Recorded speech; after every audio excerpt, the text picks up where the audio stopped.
అందరికీ నమస్కారం. నా పేరు Janaki. Welcome to journey with Janaki YouTube channel. ఈరోజు మనము తెలంగాణలో గల అచ్చంపేటకు దగ్గరలో గల శ్రీ ఉమామహేశ్వర దేవాలయం గురించి తెలుసుకుందాం. ఈ దేవాలయం శ్రీశైలానికి ఉత్తర ద్వారంగా ప్రసిద్ధి చెందింది. మొదట శ్రీ ఉమామహేశ్వర స్వామి దర్శనం చేసుకున్న తర్వాత శ్రీశైల క్షేత్ర దర్శనం చేస్తే పూర్తి యాత్రా ఫలం దక్కుతుందని పెద్దల వాక్కు. పార్వతీదేవి శివుడే తన భర్త కావాలని తపస్సు చేసిన ప్రదేశం కావున ఈ స్థలాన్ని ఉమామహేశ్వర క్షేత్రంగా పిలుస్తారు. ఇక్కడ ప్రధాన ఆలయం 2వ శతాబ్దానికి చెందినదిగా శాసనాల ద్వారా తెలుస్తుంది.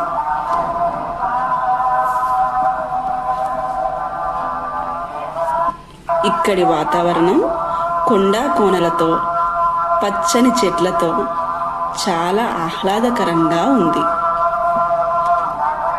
ఈ క్షేత్రం హైదరాబాద్ నుండి 160 కిలోమీటర్ల దూరంలో ఉంది. మేము ఉదయం కారులో బయలుదేరి ORR ఎగ్జిట్ నెంబర్ 14 నుండి బయలుదేరి దారి మధ్యలో ఉన్న కర్తల్ మైసగండి మైసమ్మ అమ్మవారిని దర్శించుకొని శ్రీశైలం వెళ్లే దారి గుండా డిండి దాటిన తర్వాత శ్రీశైలం ఘాట్ రోడ్ ప్రారంభానికి 5 కిలోమీటర్ల ముందు కుడివైపున ఉమామహేశ్వర క్షేత్ర దేవాలయం వెళ్లే కమాన్ ఉంటుంది. ఆ కమాన్ నుండి 15 కిలోమీటర్లు ప్రయాణం చేసిన తర్వాత ఉమామహేశ్వర ఆలయానికి చేరుకున్నాం. కమాన్ దాటిన తర్వాత ఫారెస్ట్ లో ఒక చెక్ పోస్ట్ ఉంది. అక్కడ ప్లాస్టిక్ రేపర్స్ కానీ, ప్లాస్టిక్ వస్తువులు కానీ, ప్లాస్టిక్ ప్లేట్స్ కానీ అలో లేదు. 2 వీలర్కి 3 వీలర్కి అయితే 50 రూపాయలు, 4 వీలర్స్కి అయితే 60 రూపాయలు ఛార్జ్ చేస్తున్నారు. దేవాలయం దగ్గర వరకు రోడ్డు మార్గం కలదు. అక్కడే కార్ పార్కింగ్ సౌకర్యం కలదు. ఈ ప్రదేశం దర్శించుకోవడానికి జూన్ నుండి అక్టోబర్ వరకు మంచి సమయం.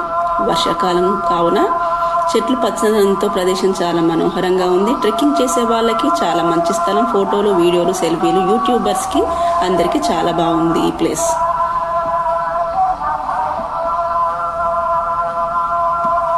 ఇదే ప్రధాన దేవాలయం.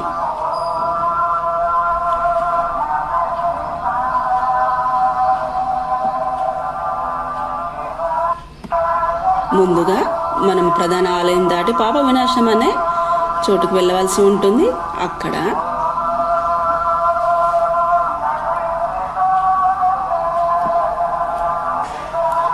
కొండల పైన చెట్లను తాకుతూ, గుట్టలను తాకుతూ వచ్చే నీటి ధార ఒక చిన్న గుండంలో ఉంటుంది.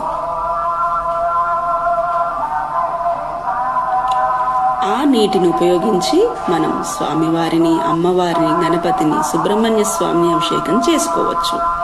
ఎన్నో ఔషధ మొక్కలను తగులుతూ వచ్చిన నీళ్ళు అవ్వడం వలన నీరు చాలా స్వచ్ఛంగా, రుచికరంగా కూడా ఉంది. అభిషేకం చేసిన నీటిని ప్రసాదంగా స్వీకరించాము. పాప వినాశనం దగ్గర అభిషేకం చేసుకున్న తర్వాత ప్రధాన ఆలయానికి చేరుకోవచ్చు.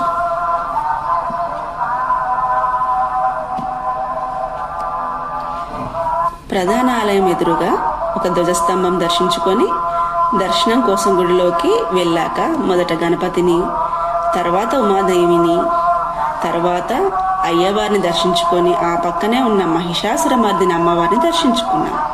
ఆ పక్కనే ఉన్న ఉత్సవమూర్తులు పార్వతీ పరమేశ్వరుని దర్శనం చేసుకుని తీర్థ ప్రసాదాలు తీసుకుని బయటికి వచ్చే ముందు గంభీరమైన నంది విగ్రహం ఉంది. గుడి ఉదయం నుండి సాయంత్రం వరకు తెరిచే ఉంటుంది. గుడి లోపలికి ఫోటోలు కానీ, వీడియోలు కానీ అలో లేదు. ధర్మ దర్శనానికి 10 రూపాయలు, ప్రత్యేక దర్శనానికి 30 రూపాయలు ఛార్జ్ చేస్తున్నారు. ఇంకా అర్చన చేసుకోవాలంటే 50 రూపాయలు. అలాగే ఇక్కడ నిర్వహించే సత్యనారాయణ వ్రతం చేసుకోవాలంటే 300 రూపాయలు ఛార్జ్ చేస్తున్నారు. ఈ క్షేత్రంలో ప్రసిద్ధమైనటువంటి ఉమామహేశ్వర వ్రతం చేసుకోవడానికి 300 రూపాయలు ఛార్జ్ చేస్తున్నారు. సత్యనారాయణ వ్రతం చేసుకోవడం 365 రోజులు మనం చేసుకోవచ్చు. వ్రతానికి పీఠాపటం మాత్రమే దేవాలయం వారు ఏర్పాటు చేస్తున్నారు. మిగతా పూజా సామాగ్రి అంతా మనమే తెచ్చుకోవాల్సి ఉంటుంది, గమనించుకోండి. ఇవి కాకుండా ఇక్కడ వీరభద్రస్వామి, వెంకటేశ్వర స్వామి, యోగలింగం, నాగులు, ఇంకా చాలా ప్రదేశాలు ఉన్నవి.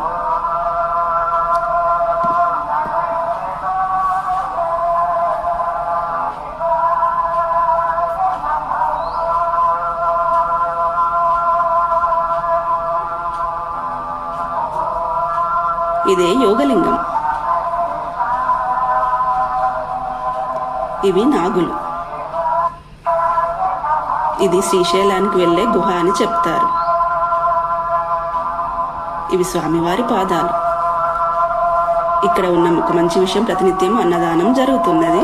365 రోజులు అన్నదానం ఉంటుంది. సమయం మధ్యాహ్నం 12 గంటల నుండి 2 గంటల వరకు మాత్రమే. భోజనం తయారు చేసే పద్ధతి కానీ వడ్డించే పద్ధతి కానీ చాలా బాగా ఉంది. వంటలు కట్టెల పొయ్యి మీద మాత్రమే వండుతున్నారు. భోజనానికి వడ్డించే ప్లేట్లు కానీ స్టీల్ ప్లేట్లు, గ్లాసులు మాత్రమే వాడుతున్నారు. ప్లాస్టిక్ ఎక్కడా వాడట్లేదు. భోజనం చాలా రుచికరంగా ఉంది. భోజనం చేసిన తర్వాత మన ప్లేట్ మనమే కడిగి అక్కడే పెట్టాలి. అన్నదానంకి డొనేషన్ చేయాలనుకునే వాళ్ళు డీటెయిల్స్ వీడియోలో ఉన్నవి చూడగలరు. డైరెక్ట్గా అక్కడే మనీ కూడా పే చేసి రిసిప్ట్ తీసుకోగలరు. రాత్రిపూట బస చేయడానికి వసతి లేదండి, గమనించగలరు.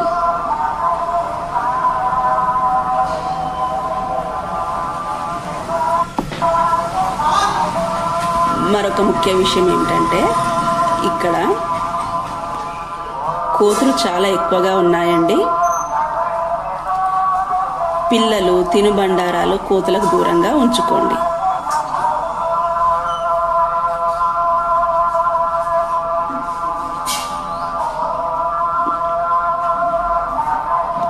విచిత్రమైన పురుగులు కూడా ఉన్నాయి. పిల్లలను దూరంగా ఉంచండి, వాటితో జాగ్రత్త.